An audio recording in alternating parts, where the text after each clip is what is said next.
Oke, ya.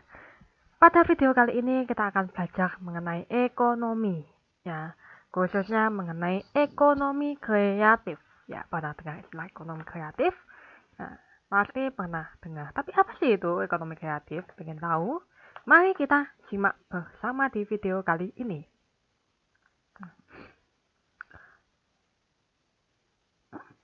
Ekonomi kreatif merupakan sebuah ekonomi di era ekonomi baru yang mengandalkan ide atau gagasan kreatif untuk meningkatkan pertumbuhan ekonomi.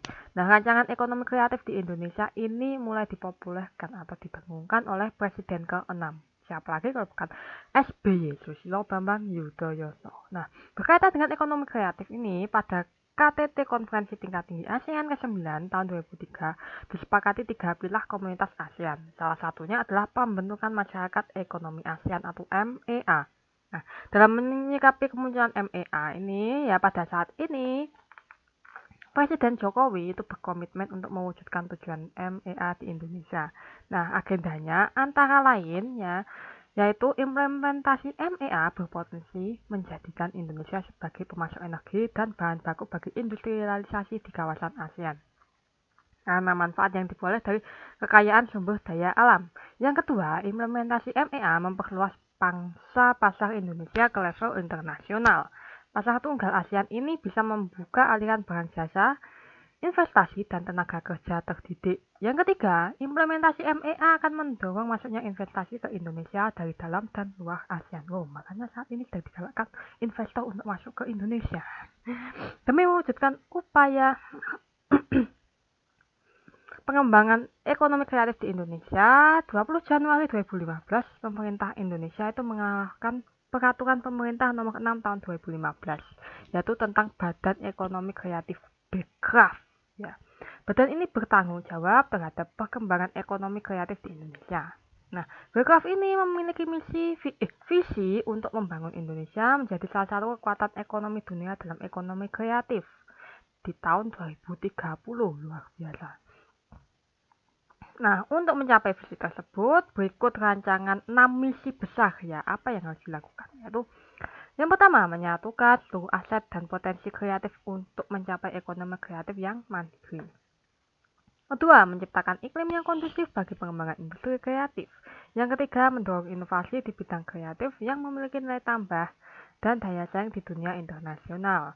Yang keempat, membuka wawasan dan apresiasi masyarakat terhadap segala aspek yang berhubungan dengan ekonomi kreatif. Yang kelima, membangun kesadaran dan apresiasi terhadap hak kekayaan intelektual atau HAKI, ya, termasuk perlindungan terhadap hak cipta. Yang keenam, merancang dan melaksanakan strategi yang spesifik untuk menempatkan Indonesia dalam peta ekonomi kreatif dunia. Nah, berlanjut ke pengembangan jenis-jenis ekonomi kreatif di Indonesia. Nah, konsep ekonomi kreatif dapat terrealisasi atau terwujud dengan mengembangkan industri kreatif. Nah, BEKRAF itu tadi ya Badan Ekonomi Kreatif lalu menetapkan 16 subsektor dari industri kreatif untuk dikelola dan dikembangkan. Nah, 16 subsektor tersebut antara lain yang pertama adalah subsektor aplikasi dan pengembang permainan. Ya, subsektor ini merupakan software komputer yang dibuat. Software itu perangkat lunak ya. Komputer yang dibuat untuk melakukan tugas-tugas tertentu seperti pengolahan data, pengembangan database, desain, dan sebagainya. Nah, adapun pengembangan permainan yaitu kegiatan kreatif yang berkaitan dengan kreasi, produksi, distribusi permainan komputer, video, yang bersifat hiburan, ketangkasan, dan tentu saja edukasi. Yang kedua adalah subsektor arsitektur. Nah, subsektor ini merupakan kegiatan kreatif yang berkaitan dengan desain bangunan secara menyeluruh baik dari level makro seperti perencanaan tata kota ya desain urban ya kemudian level mikro ya detail konstruksi. Nah, BEKRAF ini mendorong mendorong para arsitek untuk lebih banyak memunculkan produksi arsitektur yang menyeratkan karakter budaya dan kearifan lokal. Kemudian desain interior ya. Merupakan ilmu dan seni yang berkenaan dengan perencanaan tata letak dan perancangan ruang dalam bangunan. Nah, BEKRAF ini melakukan proteksi terhadap para pelaku kreatif desain interior di pasar domestik, memberlakukan sertifikasi untuk menciptakan standar perlindungan hak cipta, serta menginisiasi promosi desain interior melalui berbagai program, salah satunya periklanan. Kemudian subsektor desain komunikasi visual DKV. Ya, DKV ini adalah cabang ilmu desain yang mempelajari konsep komunikasi dan ungkapan kreatif, teknik, dan media dengan memanfaatkan elemen-elemen visual maupun rupa. Nah, backcraft ini ya mempromosikan serta mempublikasikan hasil karya subsektor desain grafis, membuat regulasi supaya para pekerja lokal mendapat prioritas dalam menggarap proyek perusahaan domestik. Kemudian subsektor desain produk. Nah, merupakan proses kreasi sebuah produk yang menggabungkan unsur fungsi dengan estetika sehingga bermanfaat dan memiliki nilai tambah bagi masyarakat. Nah, beberapa pendekatan yang dilakukan Backcraft ya untuk subsektor ini yaitu bekerja sama mengelola industri dari hulu ke hilir, dari atas ke bawah. Bekerja sama dengan berbagai asosiasi untuk meningkatkan penggunaan desain produk lokal, mendirikan pusat desain sebagai hubungan lintas subsektor. Nah, untuk kepentingan jangka panjang, pemerintah diharapkan mengeluarkan peraturan yang menetapkan supaya setiap retail dan mall menjual minimal 20% produk-produk lokal. Cintailah produk-produk lokal. Kemudian subsektor fashion. Nah, fashion ini merupakan kegiatan kreatif yang terkait dengan kreasi desain pakaian, alas kaki, aksesori, mode lainnya. Backcraft berupaya melakukan pendampingan melalui fasilitasi yang bisa mendorong subsektor ini menjadi semakin besar. Ya, kalau fashion kita tahu ya perancang busana itu. Kemudian subsektor film, animasi, video. Nah, film memiliki pengertian serangkaian gambar diam yang ketika ditampilkan pada layar akan menciptakan ilusi gambar bergerak. Sedangkan animasi merupakan suatu proses penggambaran dengan modifikasi gambar dari tiap-tiap frame yang diekspos pada tengah waktu tertentu sehingga tercipta sebuah ilusi gambar bergerak. Sedangkan video adalah teknologi pengiriman sinyal elektronik dari suatu gambar bergerak. Nah, Backcraft ini ya memiliki misi yaitu menggarap beberapa program seperti mengeluarkan peraturan untuk melindungi hak karya intelektual HAKI di industri film, membuka akses investasi dan pemodalan, serta membuka akses lebih lebar terhadap penonton. Kemudian subsektor fotografi. Nah, fotografi merupakan proses atau metode untuk menghasilkan gambar atau foto dari suatu objek dengan merekam pantulan cahaya yang mengenai objek tersebut pada media yang peka cahaya. Nah, Backcraft memberikan sertifikasi terhadap para fotografer. Nah, dengan adanya sertifikasi, diharapkan ada standar yang jelas terhadap profesi fotografer. Nah, Backcraft ini memfasilitasi perlindungan hak kekayaan intelektual terhadap karya-karya fotografi dan meningkatkan eksposur fotografer lokal ke kancah internasional. Lalu subsektor kriya. Nah, kriya ini atau kerajinan adalah kegiatan kreatif yang berkaitan dengan kreasi, produksi, dan distribusi produk yang dibuat oleh tenaga pengrajinnya. Contohnya kalau di gambar ini adalah ilustrasi tenaga pengrajin keramik guci. Pernah lihat?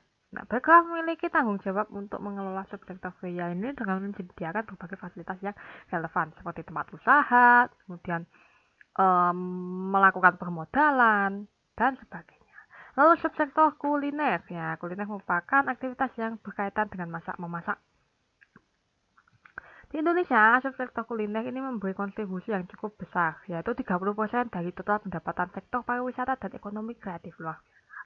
Nah, Backcraft berperan serta mendampingi dengan menyediakan fasilitas seperti pelatihan bisnis, akses pemodalan, pendampingan usaha, pendirian usaha, serta berpartisipasi dalam mempromosikan kuliner Indonesia yang sangat beraneka ragam di pasar domestik dalam dan luar negeri.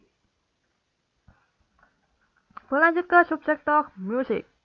Musik adalah kegiatan kreatif yang berkaitan dengan kreasi atau komposisi, pertunjukan, reproduksi, dan distribusi dari rekaman suara. Nah, Backcraft ini memfasilitasi para pelaku industri musik. Ya, antara lain disediakan perlindungan HAKI sehingga bisa mengurangi pembajakan. Karena musik ini rentan sekali untuk dilakukan pembajakan. Kemudian subsektor penerbitan. Nah, penerbitan merupakan kegiatan kreatif yang berkaitan dengan penulisan informasi dan penerbitan buku, jurnal, koran, majalah, tabloid, dan sejenisnya. Nah, Bekraf berusaha menyediakan berbagai fasilitasi seperti membuka akses di pasar domestik dan internasional. Nah, fasilitasi kebijakan perpajakan yang bisa meringankan industri penerbitan. Ya. Jadi keringanan pajak. Biar kita bisa mengakses buku-buku, majalah, tabloid, ya dengan mudah. Kemudian sektor periklanan. Ya. Nah, periklanan diartikan sebagai bentuk komunikasi yang digunakan untuk membujuk audiens ini. Audiens ini pembaca, pemirsa, pendengar ya, untuk mengambil beberapa tindakan sehubungan dengan produk dan jasa periklanan. Ya. Berkaitan dengan subsektor ini, Bekraf ini berupaya menyediakan fasilitas terkait dengan penguatan sumber daya manusia lokal, mengatur kebijakan pembatasan investasi asing di industri iklan Indonesia, memperkuat otoritas Dewan Periklanan Indonesia, dan pembatasan penayangan iklan adaptasi dari regional atau global. Oleh karena itu, kalau kalian amati iklan di televisi, di koran maupun di YouTube, ya, iklannya itu kebanyakan iklan lokal, ya, karena memang ternyata dibatasi iklan yang dari luar. Kemudian seni pertunjukan atau showbiz. Nah, ini merupakan kegiatan kreatif yang berkaitan dengan usaha pengembangan informasi dan produksi pertunjukan. Nah, contohnya seni pertunjukan itu wayang, tari tradisional, tari kontemporer, drama, musik tradisional, musik teater, opera, dan sebagainya.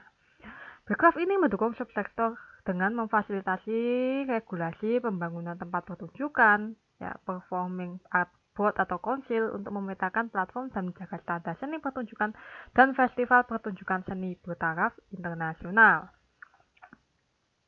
Kemudian subsektor seni rupa. Nah, seni rupa merupakan cabang seni yang membentuk karya seni dengan media yang bisa ditangkap mata dan dirasakan dengan perabaan. Nah, kesan ini itu bisa diciptakan dengan mengolah konsep titik, garis, bidang, bentuk, volume, warna, tekstur, dan pencahayaan dengan acuan estetika, keindahan. Bekraf ini memfasilitasi pembangunan ruang seni dan budaya, fasilitasi forum dan ajang seni rupa bertaraf internasional, serta mewujudkan Indonesia sebagai pusat seni rupa Asia Tenggara. Luar biasa. Kemudian yang terakhir adalah subsektor televisi dan radio atau broadcasting. Nah, broadcasting merupakan kegiatan kreatif yang berkaitan dengan usaha kreasi, produksi, dan pengemasan acara televisi, penyiaran, transmisi konten acara televisi, dan radio. Nah, Bekraf ini memfasilitasi yaitu dengan mulai dari program-program acara yang berkualitas, mendukung pembentukan sumber daya manusia yang berkualitas, dan segala hal yang berkaitan dengan kreativitas subsektor ini. Nah, itu tadi kan mengenai subsektor industri kreatif ya, ekonomi kreatif. Nah, kali ini adalah contoh ekonomi kreatif Indonesia yang berhasil mensejahterakan masyarakat. Nah, di antara 16 subsektor itu tadi, ada setidaknya tiga industri yang memberikan kontribusi besar dalam pertumbuhan ekonomi nasional Indonesia. Ya, yang pertama ekonomi kreatif kuliner. Ya, Indonesia ini dapat disebut sebagai rajanya kuliner. Ya, karena dari Sabang sampai Merauke terdapat kuliner khas tradisional yang mempunyai cita rasa lezat, beragam dan unik ya. Karena kan Indonesia kan terdiri dari berbagai suku, bangsa, ras, agama, ya, etnik. Jadi makanannya ya macam-macam. Nah, beberapa pengusaha kuliner yang sukses menjalankan usahanya yang mungkin dapat memberi motivasi bagi pengusaha kuliner lainnya ya. Contohnya Rangga Umara, seorang pengusaha kuliner muda yang sukses dengan rumah makan Lele Lela. Lalu Rizka Rahmatiana, seorang pengusaha kuliner muda wanita pendiri Jusmen pisang hijau. Kemudian ya kalau Nanang Suherman saya tambahi, yaitu pengusaha kuliner pendiri ayam goreng Nelongso di Malang ya. Coba kalau kalian tinggalnya di Malang ya, kalian amati di mana-mana pasti ada yang namanya ayam goreng Nelongso. Ada berapa cabang tuh? Sekitar 20 cabang ya. Bahkan mulai bahkan cabang di luar Malang ya, di Madiun itu juga ada ayam goreng Nelongso. Karena harganya yang lumayan bersahabat dan rasanya itu juga lumayan enak lah. Kemudian ekonomi kreatif fashion. Nah, dunia fashion di Indonesia semakin berkembang dengan adanya perancang busana muda berbakat dan memiliki reputasi internasional. Nah, beberapa perancang busana Indonesia kini telah berani tampil dalam kancah fashion internasional, yaitu Sebastian Gunawan dalam ajang ASEAN ke Couture Federation. Kemudian Rinaldi A. Yunardi yang muncul di ajang Victoria's Secret. Kemudian Denny Wirawan di New York Fashion Week. Denny Wirawan seperti pada gambar ini ya, dia pengusaha kreatif fashion, ya khususnya batik. Nah, di antara tren fashion tadi ya, ada pun tren hijab fashion yang terangkat dalam kancah internasional. Nah, berkembangnya industri kreatif hijab fashion ini tidak lepas dari peran perancang busana muslimah yang terkenal di Indonesia. Nah, seperti Dian Wahyu Utami dan Zaskia Adyameka. Kemudian ekonomi kreatif kria ya.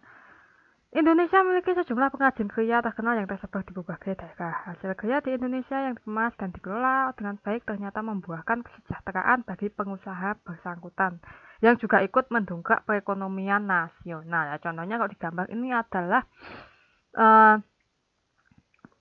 perusahaan keramik Dinoyo yang ada di Malang, yang memiliki reputasi sudah memasarkan produk ke berbagai negara ya. Dan masih ada usaha-usaha kria yang lainnya ya, seperti biasanya toko oleh-oleh ya, yang biasanya di kota-kota wisata. Nah, biasanya tarafnya itu sudah internasional ya, karena pembelinya dari luar negeri ya, diekspor juga. Nah, oke. Akhirnya selesai juga penjelasan mengenai ekonomi kreatif ya. Terima kasih sudah menyimak. Sampai jumpa di video yang berikutnya. See you and thank you.